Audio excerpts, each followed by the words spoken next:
Now, the number of COVID cases in India's national capital, New Delhi, it's climbed to 300 on Wednesday. That's the highest since September last year.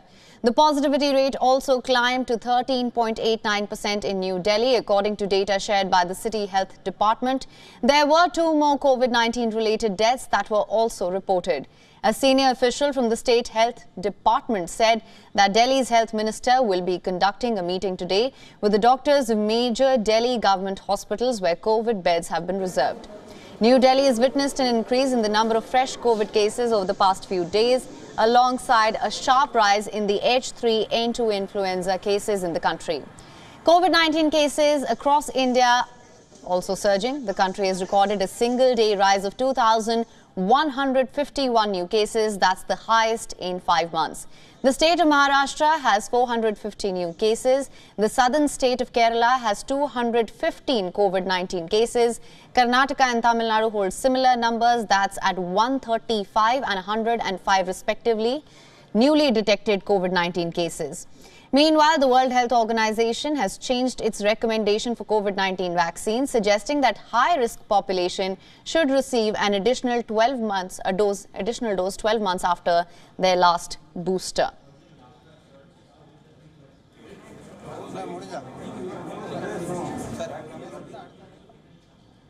Now, for more on this, we're joined by Dr. Chandrakant Lahiriya from New Delhi. Dr. Chandrakant is a consultant physician and epidemiologist. Thank you so much for joining us on this broadcast. Good morning. My first question to you, the number of COVID-19 cases in India's national capital climbed to 300, as I mentioned earlier, which is the highest since September last year. What's your assessment of the situation? What we need to remember that SARS-CoV-2, the virus which caused COVID-19, is around us. And as it happens with all respiratory viruses and illnesses, there are seasonal rise and fall in the cases. So the number of COVID-19 cases in Delhi and in India had gone down to a really low number. The only direction it could have gone is upward. We also need to remember that mere rise in the infection is not the concern. If infection results in the serious disease, moderate to severe illness, then it is a concern. So though the number of cases are rising, number of infection of COVID-19 tested individuals is rising, but we are not seeing the increase in the moderate to severe illness, and the deaths are very much stagnant.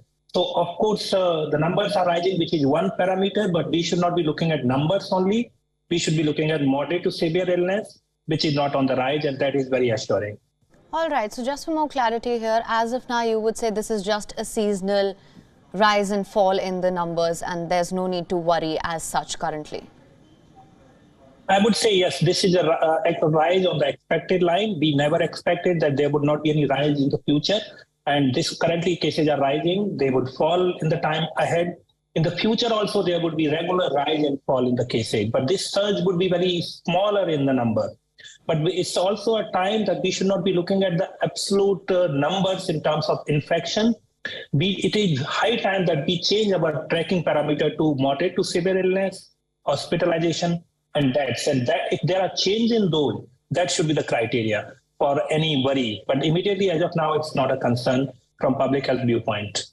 All right, sir. Also, we've also seen a sharp rise in the H3N2 influenza cases in the country. What's your assessment of that? So H3N2 influenza cases are making a lot of news, like for last 2-3 months. In influenza also, we know there is a regular seasonal rise and fall. Usually there are 2 seasons for influenza in India. One is June to August every year, and then second is starting December to March. These are the seasonal pattern. But what we have seen that this year there is a subtype of influenza virus, H3N2, which has been reported as major share of all influenza viruses. Other is H1N1. But we also need to remember that H3N2 is not a new subtype of influenza. Rather, in 1968, this H3N2 subtype of influenza called the global pandemic. So this is coming after a long period, and it is being reported to have a slightly severe illness, a longer duration, and persistent cough. And influenza, in my opinion, as of now, is a major concern, bigger concern than COVID-19. The reason is, for last 3 years, there was a lesser exposure of individual to influenza viruses because of COVID-19 related measures and protective aspects and wearing masks. And we know scientifically what happens because influenza viruses keep circulating around us.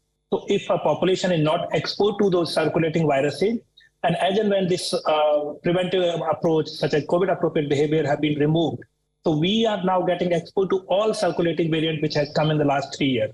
And this is called immunity debt in scientific language, which means we were not exposed, so we did not develop immunity against this. So slightly higher rise, higher number of influenza cases in comparison of previous years. But again, I would say this is relative that H3N2 is slightly more severe in comparison to other variants, but flus are usually mild.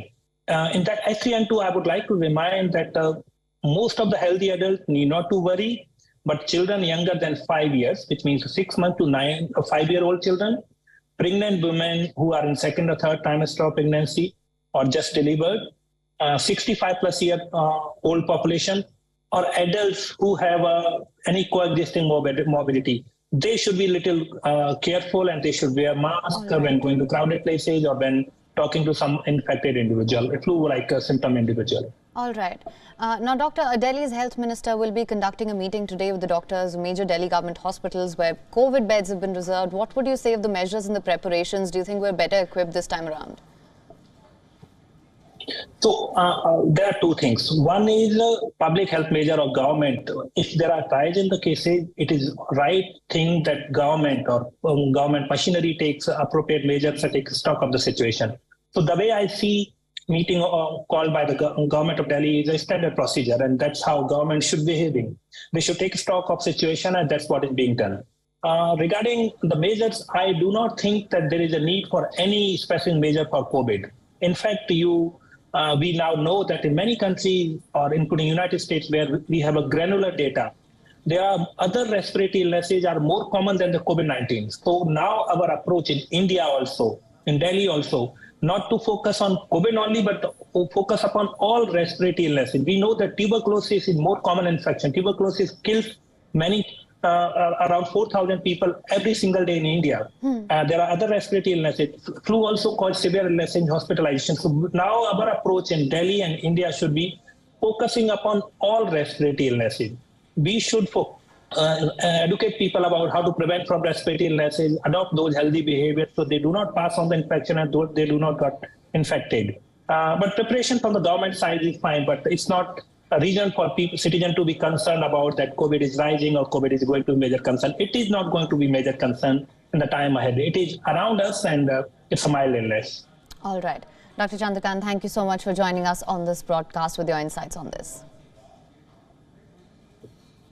WION is now available in your country. Download the app now. Get all the news on the move.